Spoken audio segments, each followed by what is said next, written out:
प्रभु का नाम सदा सुखदाई है। इंसान कैसा भी हो, अमीर गरीब राजा रंक, ईश्वर का नाम जो भी जपता है वही सबसे सुखी है। उसके अंदर आत्म बल रहता है, आत्म विश्वास रहता है और आत्म बल के सहारे हमेशा वो आत्मिक शांति महसूस करता है, परमानंद की प्राप्ति करता है। इसलिए आत्म बल अपने अंदर पैदा करो। आत्म बल के सहारे ही परम पिता परमात्मा को देखा जा सकता है। आत्म बल के सहारे ही तमाम खुशियां हासिल की जा सकती हैं। तो आत्म बल सुमरन के बिना किसी भी चीज से हासिल नहीं होता। नाम का सुमरन आत्म बल देता है। नाम उस ओंकार का मूल मंत्र, उस प्रभु को बुलाने का तरीका, मेथड, जिसको नाम, कलमा, गुरुमंत्र, मेथड ऑफ मेडिटेशन कहा जाता है। तो ईश्वर का नाम लो, चलते बैठ के, काम धंधा करते, लेट के, जितना भी आप सुमरन कर लेंगे मालिक की दरगाह में मंजूर कबूल जरूर होगा।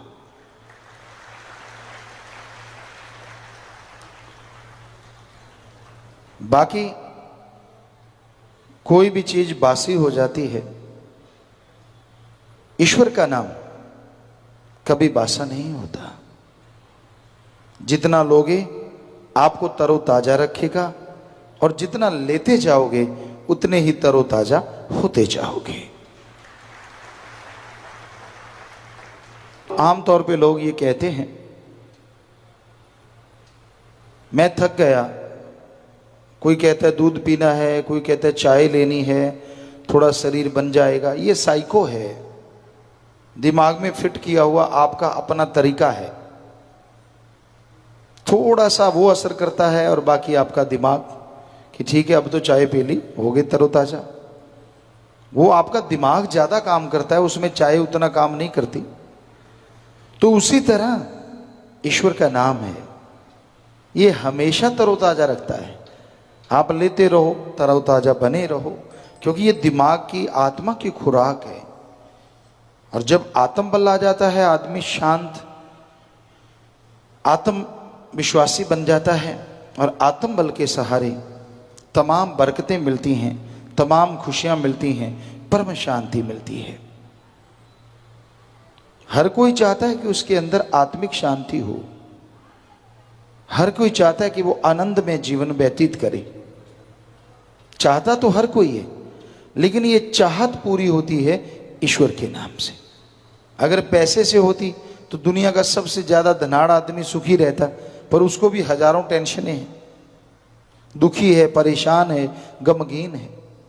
अच्छे कर्म करता है वो तो सुखी है, लेकिन अच्छे कर्म नहीं करता, सिर्फ दौलत के पीछे पागल है, तो वो दुखी रहता है। तो सारी दुनिया में परम शांति के लिए, परमानंद के लिए अगर कोई तरीका है तो वो प्रभु का नाम है, ईश्वर की भक्ति है। आप ईश्वर की भक्ति जब करते हैं तो एक आनंद, एक लज्जत सारे शरीर में दौड़ने लगती है। आपको एक बहुत पहले की बात सुनाते हैं। श्री गुरु नानक देव जी महाराज, जिसको हिंदू धर्म के लोग गुरु और मुसलमान लोग पीरो मुर्शिदे कामिल कहते थे। तब सिख धर्म नहीं था, क्योंकि हिंदुओं के गुरु थे श्री गुरु नानक देव। तो एक बार सत्संग करते करते वो इस्लामिक इलाके में चले गए। तो वहां उनका एक मुरीद मिला, या एक सज्जन मिले, उनको मुरीद बाद में बना।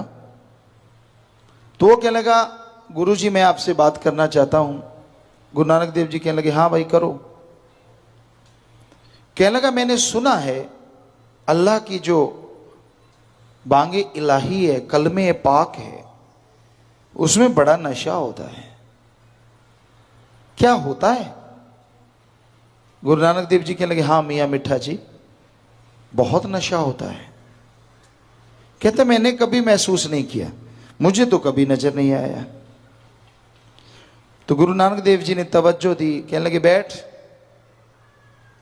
आंखें बंद कर, कुछ नजर आता है, कुछ सुनता है? उसने आंखें बंद की, कोशिश की, कहता ना जी मुझे कुछ सुनता नहीं, कुछ दिखता नहीं। गुरु जी ने गुरु मंत्र दिया, नाम दिया, ले भाई अब इसका जाप कर आंखें बंद करके हमारे सामने। तो वो आलती पालती मार के बैठा, आंखें बंद करके। जैसे ही सुमरन करना शुरू किया, एक गुरु जी की तवज्जो हो गई, आशीर्वाद हो गया। और दूसरा उसने सुमरन करना शुरू किया तो उसने तो बोलना ही बंद किया। गुरु जी ने अपनी तवज्जो देते हुए, ध्यान देते हुए बोला, हाँ मियाँ मिठा जी अब क्या लग रहा है? कहां तो वो एक फकीर समझता था गुरु जी को, और कहां बोल रहा है पतित उदाहरण, पापियों का उद्धार करने वाले। हे मेरे मालिक मौला, अब मुझे यूं लगता है कि मालिक के नाम की लहरें, करंट मेरी नस नस में बह रहा है, बड़ी लज्जत आ रही है। यूं लग रहा है मैं आबो हयात में डूबा जा रहा हूं, बड़ा नशा चढ़ रहा है, बड़ी मस्ती है। गुरुजी मुझे मत निकालो इसमें से। कुछ देर गुरुजी ने उसी स्थिति में रखा, फिर वापस बुलाया कि हाँ भाई आ गया। कहने लगे हाँ सुना। चरणों में गिर गया, कहाँ तो अकड़ के बैठा था, लमलेट हो गया। कि कहते बिन देखे मानू नहीं, और उसने तो देख लिया था सब कुछ। रोने लगा, हे गुरु, हे मालिक, हे मौला, ऐसी लज्जत, ऐसा नशा, ऐसी खुशियां मैंने जिंदगी में कभी सुनी नहीं जो आज महसूस की हैं। मेरे खून नहीं दौड़ रहा, मेरे अंदर करंट दौड़ रहा है, मुझे लगता है मैं उड़ जाऊं, इतनी शक्ति है मेरे अंदर। तो हम यूं ही नहीं कह रहे कि नाम तरोताजा कर देता है, इतिहास गवाह है। नाम जपो, दिमाग में बिठा लो कि जैसे नाम जपूंगा मैं तरोताजा हो जाऊंगा, मेरे अंदर शक्ति आएगी, और बस नाम का सुमन करते रहो। बचनों पे पक्के रहना जरूरी है। मान लीजिए कोई आपको हीरे मोती देता है, पर आपका जो दामन है, आपकी जो झोली है, वो नीचे से फटी हुई है। बस आपका ध्यान इधर है, हीरे मोती डल रहे हैं, आप चले जा रहे हैं, वो डल रहे हैं, नीचे गिर रहे हैं, डल रहे हैं, नीचे गिर रहे हैं। ऐसे ही होता है अगर आप बचनों में गलती कर देते हैं तो।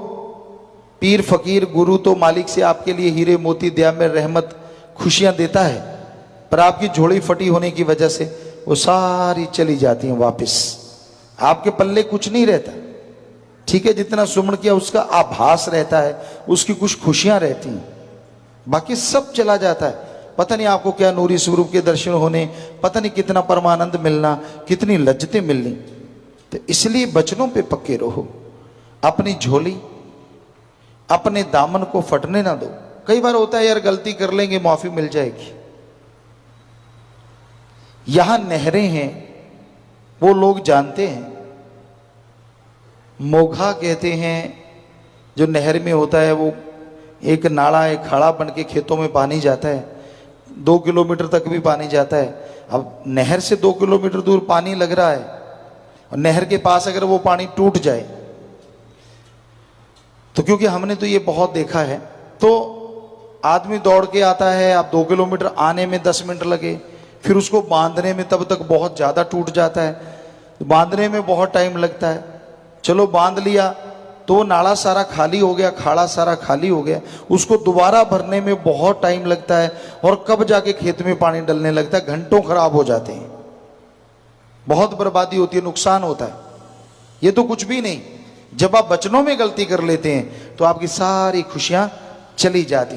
दोबारा से खुशियां आप तक आने में आप पे निर्भर है। अगर लगातार सुमन करोगे, लगातार भक्ति करोगे, तो फिर से वो खुशियां लौट के आती हैं। उसमें पता नहीं कितना समय लग जाता है, और उस दरमियान जो आपके भयानक कर्म आने वाले हैं वो आपको भोगने पड़ते हैं, और आप दुखी होते हैं, परेशान होते हैं। इसलिए गलती करना मजाक मत समझो, ये हर्ज क्या है, माफी तो मिल ही जानी। संत तो दयालु फकीर होते हैं, उन्होंने तो माफी करना है, सजा तो देनी नहीं। पर आप जो गलतियां करते हैं उसका खमियाजा आपकी आत्मा को, आपके शरीर को भोगना पड़ता है। इसलिए कभी वचनों में गलती ना करो, सुमरन करो, भक्ति करो, मालिक से मालिक को मांगते रहो, दुआ करो। बस यह सबसे जरूरी है कि आदमी अपने पीर फकीर की, अपने गुरु मुर्शिद की बात को माने, तो माने की गति कहीं ना जाए, फिर कोई कमी नहीं रहती अंदर बाहर। शांत चित्त रहो, अपने स्वभाव को शांतमय बनाने के लिए सुमरन करो, सेवा करो, जरूर शांतमय हो जाएगा। हो ही नहीं सकता, आदमी के लिए कुछ भी असंभव नहीं है। और साथ में अगर राम नाम हो, अल्लाह वाहिगुरु गॉड खुदा रब की भक्ति का तरीका हो, तो आदमी अपने आप को कितना भी मोल्ड कर सकता है, कितना भी बदल सकता है। वैसे अपने आप कोई छोटी सी आदत नहीं बदल सकता। पशु को रस्सा चबाने की आदत पड़ती है। आम जिम्मेदारों को देखा है कि वो रस्सा चबा रहे, नाक पे लाठी मारते हैं, तड़ाक छोड़ देता है। जिम्मेदार थोड़ी दूर गया फिर से खाने लगता है, क्योंकि गंदी आदत पड़ गई। कितने उसको बिनोले डाल दो, दाने डाल दो, चने डाल दो, नहीं खाएगा, रस्सा जरूर चबाएगा। उसमें कोई प्रोटीन नहीं, कोई कुछ नहीं है, लेकिन आदत गंदी पड़ी हुई है।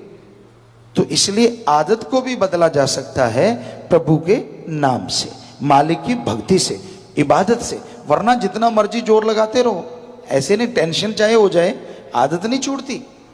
हाँ, सुमरन करते रहो, सेवा करते रहो, और आपके अंदर आत्मबल आता जाएगा और आप अपनी आदतें छोड़ दो। ਧੰਨ ਧੰਨ ਸਤਿਗੁਰੂ ਤੇਰਾ ਹੀ ਆਸਰਾ। ਗੁਰੂ ਜੀ ਦੀ ਪਿਆਰੀ ਸੰਗਤ ਨੂੰ ਨਿਵੇਦਨ ਕੀਤਾ ਜਾਂਦਾ ਹੈ ਕਿ ਹਰ ਰੋਜ਼ ਸਤਸੰਗ ਸੁਣਨ ਦੇ ਲਈ ਸਾਡੇ ਚੈਨਲ ਡੇਰਾ ਸੱਚਾ ਸੌਦਾ ਨੂੰ ਸਬਸਕ੍ਰਾਈਬ ਕਰ ਲੈਣਾ ਜੀ।